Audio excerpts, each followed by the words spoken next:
الحمد للہ رب العالمین۔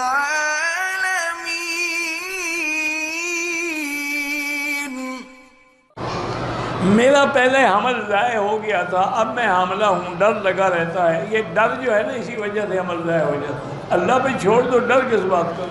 اللہ نے لکھا ہے تو اولاد ہوگی، نہیں لکھا تو نہیں ہوگی۔ بہرحال قرآن میں ایک آیت ہے، ان اللہ یمسک السماوات والارض ان تزولا ولئن زالتا لئن امسکہما من احد من بعد۔ یہ آیت پڑھ کے دعا مانگا کرو اور غم و فکر چھوڑ دو۔ یہ فکر کی وجہ سے تو حمل گر جاتے ہیں۔ آدمی جب اس فکر میں حمل گر جائے، حمل خدا نہ خواستہ گر نہ جائے، حمل گر نہ جائے، اسی میں تو ٹیوب جو ہے نا وہ کھل جاتی ہے، حمل گر جاتا ہے۔ ایک عورت کے بیٹے 7 ماہ میں ماں کے پیٹ میں فوت ہو جاتے ہیں، اللہ کی مرضی ہے، اللہ سے مانگتی رہے، دعا کرتی رہے۔ اور قرآن کی ایک آیت مبارک ہے، ان اللہ یمسک السماوات والارض ان تزولا ولئن زالتا۔ یہ آیت آخر تک جو ہے روزانہ ہر نماز کے بعد 7 دفعہ پڑھ کے دعا مانگے، انشاءاللہ بچے ضائع نہیں ہوں گے۔ میری بیٹی کو 4 یا 5 مہینے میں حمل گر جاتا ہے۔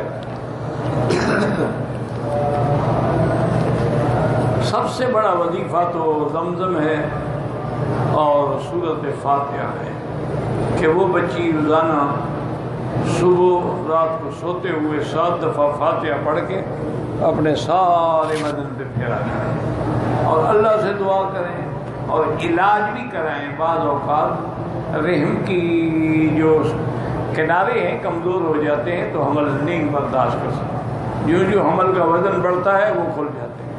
تو آج کل علاج بھی ہے، کوئی ایسا مشکل نہیں ہے۔ باقی تو اللہ کے ہاتھ میں ہے، نہیں اللہ چاہے تو دے۔ میرے 2 بچے ہیں،